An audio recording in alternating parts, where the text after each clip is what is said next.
प्यारे विद्यार्थियों, आप सभी को मेरा नमस्कार। मैं डॉक्टर नेमीचंद कुमावत, सहायक आचार्य हिंदी विषय, राजकीय महाविद्यालय की आपके इस बी पार्ट थर्ड विषय हिंदी साहित्य के प्रथम प्रश्न पत्र की आज की इस ऑनलाइन कक्षा में मैं आप सभी का एक बार पुनः हार्दिक अभिनंदन और स्वागत करता हूँ। प्यारे विद्यार्थियों, पिछली हाल ही की 2 ऑनलाइन कक्षाओं से हम आपकी जो पाठ्यपुस्तक है आधुनिक काव्य संग्रह में संकलित दूसरे कवि मैथिली शरण गुप्त की कविताओं को पढ़ते आ रहे हैं। उनकी जो प्रथम कविता है सक्की वे मुझसे कहकर जाते, जिसका हमने पिछले ऑनलाइन कक्षा में अध्ययन किया है, जो यशोधरा खंड काव्य से लिया हुआ एक गीत है।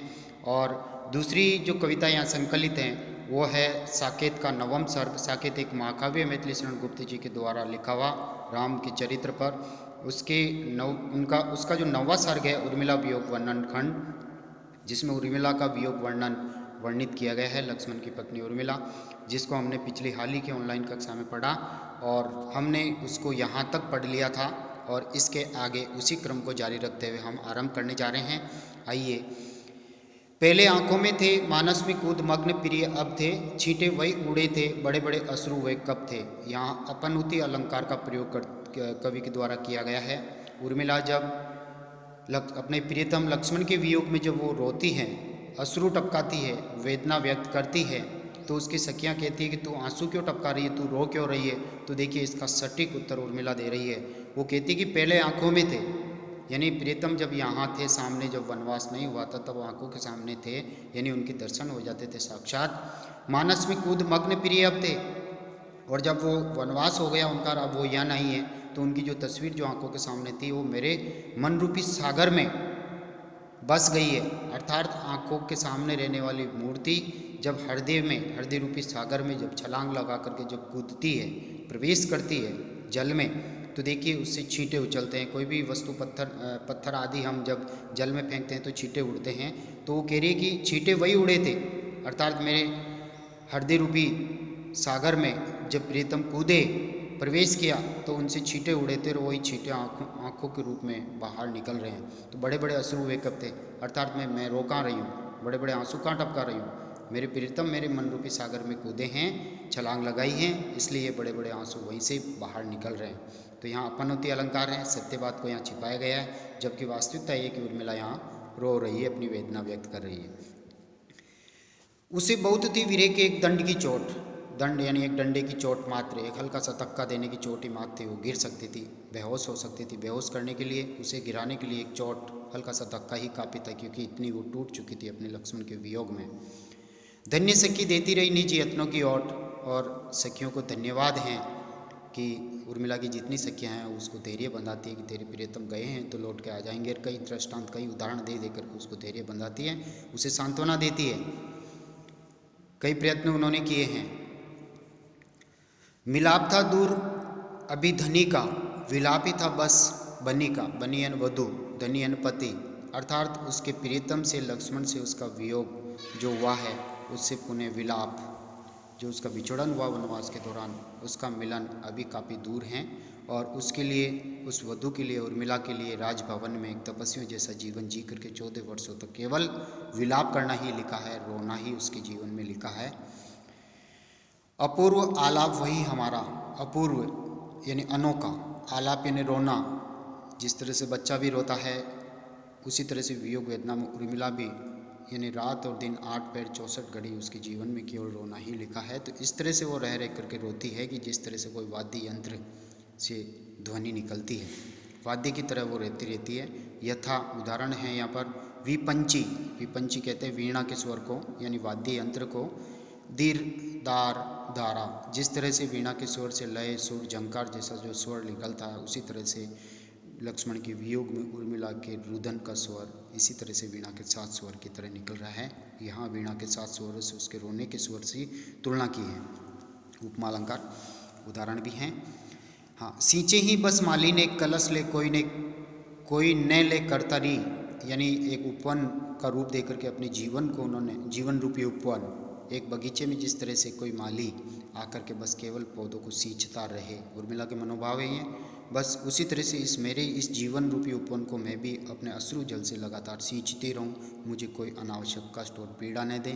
जिस तरह से माली ने आ करके बस उन पेड़ पौधों को सींचे कलश ले करके, कोई ने ले करतरी यानी कैंची, कोई कैंची लेकर के उन पेड़ पौधों का नुकसान न पहुँचाएँ। साकी फूल फले यथेच बढ़ के, अर्थात जैसे पेड़ पौधों की शाखाओं की इच्छा हो वैसे ही वो फूले और फले, अपनी इच्छा अनुसार फैले लताएं भी हरी भरी होकर के उस उपवन में बढ़ती रहें। तो उर्मिला यहाँ अपने जीवन रूपी उपवन के लिए कह रही कि अश्रु जल से मैं इसको लगातार सींचती रहूं, कोई मुझे विपरीत बात नहीं कहें, मेरा जीवन मैं जैसे तैसे जी रही हूँ मुझे जीने दो, चाहे खा रही हूँ पी रही हूँ, नहीं खा रही हूँ नहीं पी रही हूँ, राजभोग कर रही हूँ नहीं कर रही हूँ, जैसे तैसे हो मैं अपना जीवन जी रही हूँ, मुझे कोई दुखद और पीड़ा देने वाली कोई बातें न करें। जिस तरह से पेड़ पौधों को कैंची दिखा करके काटा जा करके उसको कष्ट पहुँचाते हैं। क्रीड़ा कानन, अर्थात मेरा ये जीवन रूपी जंगल क्रीड़ा करने का क्षेत्र है। शैल, इसमें पर्वत भी हैं। यंत्र जल से सिंचित होता रहे। यंत्र जन यानी रहेंट, जो बैलों के द्वारा चल के जो रहेंट की डोलियाँ जो पानी ऊपर ला करके खाली होकर के वापस जाती है फिर भर के लाती है, उसी तरह से स्वाभाविक रूप से जिस तरह से बगीचे के पेड़ पौधों की सिंचाई होती रहती है, उसी तरह से स्वाभाविक रूप से मेरे भी इस जीवन रूपी कानन को अश्रु जल रूपी रहेंट से मुझे सींचते रहने दो, मुझे कोई भी परेशान मत करो। वो अपनी सखियों के द्वारा जब बार बार ये खा लो वो पी लो ये पहन लो इस तरह से कहने के कारण उर्मिला परेशान होकर के ये बात कहती है कि मुझे स्वाभाविक रूप से मेरा जीवन जीने दो।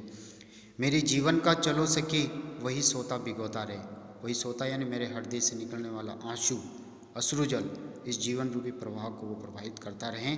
अर्थात जीवन रूपी उपवन वीरताप से मुरझा जाता है बार बार, तो वो अश्रु जल से ही बार वो प्रसन्न रहती है, अश्रु जल से ही वह ये जीवन हरा होता है, क्योंकि जब तक वो आंसू गिराएगी तब तक उसको प्रीतम की यादें ताज़ा होती रहेगी।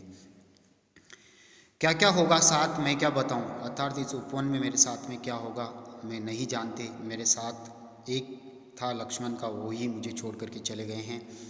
है ही क्या आज जो मैं बताऊं, अर्थात मेरे पास में है ही क्या ऐसी चीज़ें अधिकार से जिसके ऊपर मैं अपना अधिकार जता सकूँ। एक लक्ष्मण पर अधिकार जताया, वही मुझे छोड़ के चले गए हैं। तो मेरे पास कुछ भी नहीं है इस जीवन रूपी उपवन में, इस क्रीड़ा में खेल में मेरे साथ और कोई नहीं, मैं अकेली हूँ। तो भी तुल्ली पुस्तिका और वीणा, चौथी मैं हूँ पांचवी तू प्रवीणा। अर्थात कहने का तात्पर्य हम कुछ न कुछ कार्य करें जिससे मन बहल जाएगा। मैं कोई चित्र बनाना चाहती हूँ तो भी है सखी तू एक तुल्लिका लेकर आ जा, पुस्तिका और वीणा भी लेकर के आ जा जिससे मेरा मन बहल जाए, मैं कोई चित्र बनाऊं। चौथी मैं खुद हुई, पांचवी तू प्रवीणा, अत्यंत चतुर सखी मेरे साथ तू हैं। इससे चित्रकारी करने से मेरी व्यथा कम हो जाएगी। और फिर वो चित्र कैसा बनाना चाहती है देखिए। हुआ एक दुस्वप्न सा सखी कैसा उत्पात, जगने पर भी वह बना वैसा ही दिन रात। एक दुस्वप्न देखा उर्मिला ने, वो अपने सखी को संबोधित करके कह रही है कि और उस स्वप्न ने मेरे हृदय में हलचल मचा दी, उत्पात मचा दिया। और जैसे ही मैं जगी, नींद टूटी उस स्वप्न को उपरांत, तो वह दिन और रात वैसा ही रहा। यानी लक्ष्मण की स्मृति का कोई चित्र उसके सामने आया, कोई स्वप्न आया और वो रात और दिन वही स्वप्न उसके आंखों के सामने घूमता रहा। खान पान तो ठीक है पर तदंतर हाय, आवश्यक विश्राम जो उसका कौन उपाय। यानी खान पान जैसा तैसा मिले वो खा तो लेती है, लेकिन उसके उपरांत ने तो उसको सोना होता है, क्योंकि लक्ष्मण की स्मृति बार बार आती है। उन्माद दशा, उसका जीवन एक तरह से नीरस है, जीवनचर्या नीरस है, उसमें सरसता का कोई अंश भी नहीं। तो खान पान तो ठीक है पर तदंतर उसके बाद हाय आवश्यक विश्राम, यानी चैन नहीं मिलता, उसका मन अशांत रहता, मन चंचल बना रहता है। वो सोती तो नींद नहीं आती, नींद हराम हो गई, नींद बेचैनी के कारण उसकी रातें हराम हो गई है। जो उसका कौन उपाय, अर्थात सोने का, शरीर को चैन पहुंचाने का फिर कोई उपाय तो बताओ। कोई उपाय नहीं है, केवल लक्ष्मण की स्मृतियाँ ताज़ा होती है जिससे उसकी वेदना और बढ़ती जाती है और कष्टकारी जीवन उसको जीना पड़ता है। फिर उसकी सेवा करने वाली सेविका दासी आकर के उसे खाने के लिए कहती है तुम ये खा लो, मैं वो व्यंजन बना दूँ, वो पकवान बना दूँ, ये इसका भोग कर लो जिससे तुम्हारा दर्द कम हो जाए। तो उर्मिला इसका उत्तर देती है अरे व्यर्थ व्यंजनों की बढ़ाई, अर्थात इन पकवानों की तू बढ़ाई प्रशंसा क्यों करती है, हटा ले इन सब थालों को, तू क्यों इसे आप लाई, जब मेरी इच्छा ही नहीं है, मैंने मंगाया ही नहीं, तो तू स्वयं ही इनको लेकर के क्यों आती है। सेविका तो इसलिए लाती है कि उसका मन बहल जाए, उर्मिला का कुछ खा पी ले लेकिन न तो कुछ खाती है, न पीती है, न ढंग से सो पाती है। रहन सहन उसका सब कुछ बदल गया है प्रियतम के वियोग में। वही पाके जो बिना भूख भावे, बता किंतु तू ही उसे कौन खावे। अर्थात ये तो वही पकवान है जिसे भूख लगने पे खाया जाता है। जब मुझे भूख ही नहीं है तो तू इनको लेकर के क्यों आती। मेरी बिना इच्छा के इन पकवानों को तू यहाँ से हटा ले। बता फिर मैं क्यों खाऊं इनको, जब भूख ही नहीं है तो क्यों खाऊं, ये बेस्वाद हो जाएंगे। और उर्मिला जैसे तैसे वो अपना समय बिताती है, जैसे तैसे उसका मन लग जाए तो कभी वो भोजन बनाती है, रसोई में जाती है। उर्मिला कहती है यहाँ पर बनाती रसोई, सभी को खिलाती। 3 सासुएँ, उनके देवर शत्रुघ्न यहाँ मौजूद हैं। तीनों सासुएँ यहाँ, भरत ने तो योगी का रूप धारण कर ही लिया, वो अयोध्या से थोड़ा दूर वो भी एक तपस्वी जैसा जीवन जी रहे हैं। उनके प्रियतम लक्ष्मण राम के साथ चले गए हैं और राम स्वयं को वनवास हुआ, सीता यहाँ नहीं। तो अब ये जो भी इनकी बहनें और देवर सास परिवार में जो भी हैं उन सभी को उनकी इच्छा अनुसार भोजन बना बना करके सभी को खिलाती। इसी काम में आज मैं तृप्ति पाती, यानी एक ही काम जो बचा जिसमें उसके थोड़ी सी संतुष्टि मिलती है। अन्यथा वियोग वेदना में उनकी लक्ष्मण की स्मृतियाँ ताज़ा होती है, जिससे उसे कष्टकारी जीवन जीना पड़ता है। रहा किंतु मेरे लिए एक रोना, बस सबको खिलाने पिलाने के उपरांत मेरे लिए और बचा ही क्या, बस ये वेदनामयी जीवन जीना। क्योंकि प्रियतम यहाँ नहीं है, उनके वियोग में मैं गुट गुट करके जीती हूँ। खिलाऊँ किसे मैं अलोना सलोना, और अब मैं अच्छा ताज़ा बना बना करके स्वादिष्ट भोजन बना बना करके मैं किसको खिलाऊं। खाने वाला प्रियतम घर पे नहीं है। अलोना सलोना जैसा रूखा सूखा बन जाए वो किसे खिलाऊं, जिसे जैसा जो शहर से परोस दिया जाए और खा ले, वो प्रियतम मेरे पास नहीं है। फिर वो सखी से कहती कि वन की भेंट में मिली हैं, वन की भेंट मिली है एक नई वे जड़ी मुझे जीजी से, जीजी एन सीता जी से, यानी वन में भेंट के दौरान सीता से प्रियतम की सेवा रूपी एक जड़ी बूटी उर्मिला को प्राप्त हुई है। वो उसके बारे में कह रही है कि उस जड़ी बूटी को खाने पर क्या होता है। देखिए, खाने पर सकी जिसके गुड़ गोबर सा लगे स्वयं ही जी से, अर्थात वो जड़ी बूटी प्रीतम की स्मृति रूपी, उनकी यादें रूपी जड़ी उनको मिली हैं। और उस जड़ी को खाने के उपरांत जो कुछ भी मनुष्य खाता है स्वादिष्ट भोजन, वो गुड़ गोबर जैसा एक जैसा ही लगेगा, अर्थात स्वादिष्ट भोजन भी नीरस बन जाएगा। प्रीतम की याद रूपी जड़ी की चर्चा यहाँ पर है।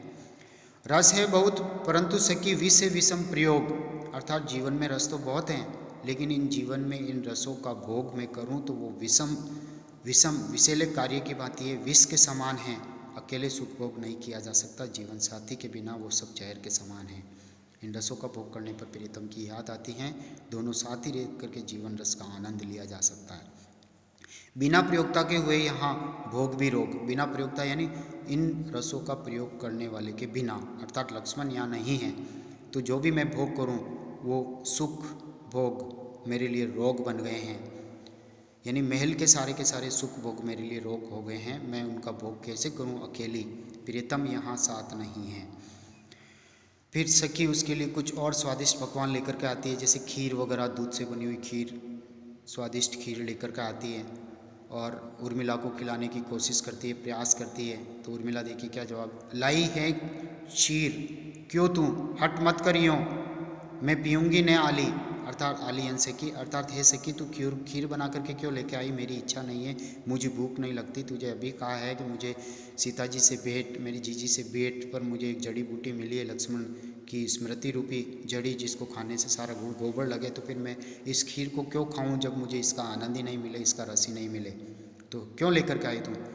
मैं हूँ क्या हाय कोई शिशु हट सफल हटी, अर्थात मैं एक बच्चा हूँ जो शिशु की तरह हट करता हूँ, नहीं खाना और तू मुझे मना करके खिला देगी।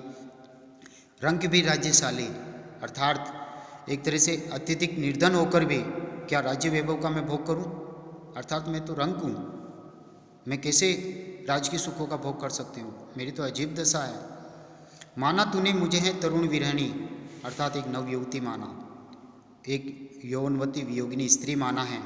वीर के साथ ब्याह, अर्थात एक वीर पुरुष के साथ, क्षत्रिय के साथ मेरा विवाह है, और क्षत्रिय के साथ विवाह होने के कारण मैं क्षत्राणी कहलाती हूँ, और उस क्षत्राणी के लिए तो आंखों का नीर ही क्या कम फिर मुझको, अर्थात एक वीर की पत्नी हूँ और एक क्षत्राणी के लिए अश्रु जली मेरे लिए बहुत हैं, उसी से मेरी प्यास भी बुझेगी, उसी से मेरे खान पान से मेरी भूख भी मिट जाती है, इसलिए अश्रु जली मेरे लिए प्राप्त है, अर्थात वेदना में केवल रोना अश्रु गिराना यही मेरे लिए पर्याप्त है, मेरे जीवन में यही लिखा है।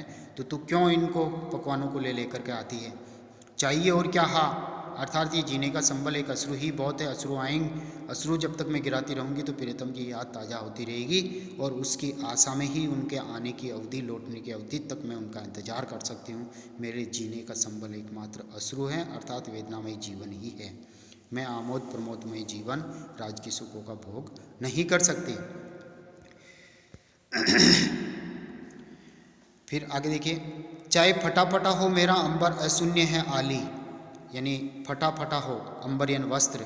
कहने का तात्पर्य सखी कहती कि तूने फटे पुराने वस्त्र पहन रखे हैं, अभी तक तूने चेंज नहीं किए, इन्हें बदल लो।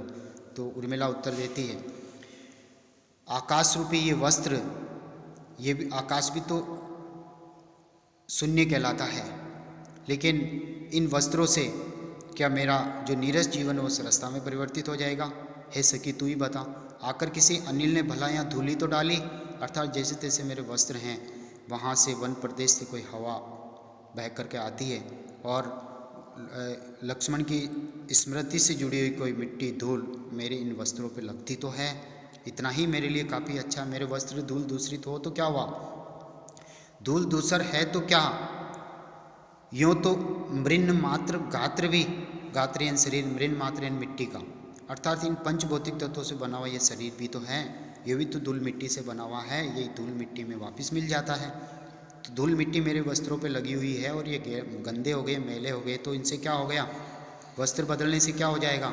वस्त्र ये वल्कलों से तो हैं सुरम्य सुपात्र भी, वल्कल, राम और लक्ष्मण ने वल्कल वस्त्र धारण किए, भगवे वस्त्र, यानी पेड़ पौधों की छाल से तो मेरे ये वस्त्र बहुत अच्छे हैं, चाहे फटे पुराने और मेले हो तो क्या हुआ, फटते हैं, मेले होते हैं, सभी वस्त्र व्यवहार से, एक बहुत अच्छी बात कही उर्मिला ने, ये व्यवहार में जीवन में उपयोग में लेंगे इन वस्त्रों को तो ये फटेंगे, मेले होंगे, पुराने होंगे, जीर्ण शीर्ण होंगे, किंतु पहनते क्या हम उनको इसी विचार से कि मेले फट जाए तो इनको उतार दें, हम केवल अपनी इज्जत आबरू ढकने के लिए इनको पहनते हैं और मेरी इज्जत आबरू इनमें ढकी हुई है।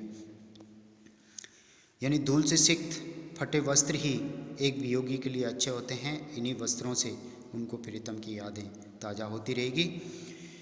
पीऊँ ला खाऊँ ला सखी, पहनूँ ला सब करूँ, जीव में जैसे हो ये अवधि का अर्णव तरू, यानी सखियाँ जब उससे परेशान करती है खाने पीने पहनने ओढ़ने राज की सुखों का भोग करने के लिए, तो उर्मिला परेशान होकर के जवाब देती है, ले तू ले क्या, तो जो कहेगी मैं खा लूँ, लेकिन मेरा कुछ इस वियोग वेदना के 14 वर्ष की इस अवधि रूपी सागर को पार करने का कोई उपाय तो बता। मैं खा लूँगी, जो देगी मैं पी लूँगी, हे सखी जो तू पहनाएगी पहन लूँगी, सब कर लूँगी तुम्हारे कहे अनुसार, जीव में जैसे हो, अर्थात जैसे तैसे मैं इस वियोग वेदना को बिता दूँ, 14 वर्ष को समय को मैं व्यतीत कर दूँ, ऐसा इस अवधि रूपी सागर को पार करने का कोई भी तो उपाय तू मुझे बता दे। कहे जो माने सो किस विध बता धीरज धरूँ, तू जो कहेगी वो कर लूँगी, मान लूँगी, लेकिन ऐसा उपाय तो मुझे बता कि कैसे धैर्य धारण करूं। अरे कैसे भी हो पकड़ प्रिय के वे पद मरूं, अर्थात एक भारतीय नारी अपने पति प्रियतम को भगवान के समान मानती हैं, अर्थात मेरी प्रियतम के उन चरणों को पकड़ करके मैं प्राणांत कर लूं, अर्थात चरण स्पर्श से मेरा उद्धार हो जाएगा। तो कैसे भी हो 14 वर्ष का समय मैं बिताऊं, ऐसा उपाय मुझे बता दो ताकि 14 वर्षों तक इंतजार करके लक्ष्मण जब आएँ उनके चरणों को पकड़ करके मैं उनके प्रति समर्पित हो जाऊं, मैं प्राण न्योछावर कर दूं। ऐसा इस समय को बिताने का कोई भी तो उपाय मुझे बता दो। रोती और धुनी निरख कर मुझे दीन सी 3 सांसें। प्यारे विद्यार्थियों, आज की इस ऑनलाइन कक्षा को हम यहीं समाप्त करते हैं। अगली ऑनलाइन कक्षा इसी बिंदु से हम पुनः आरंभ करेंगे। जय हिंद, जय भारत, थैंक यू।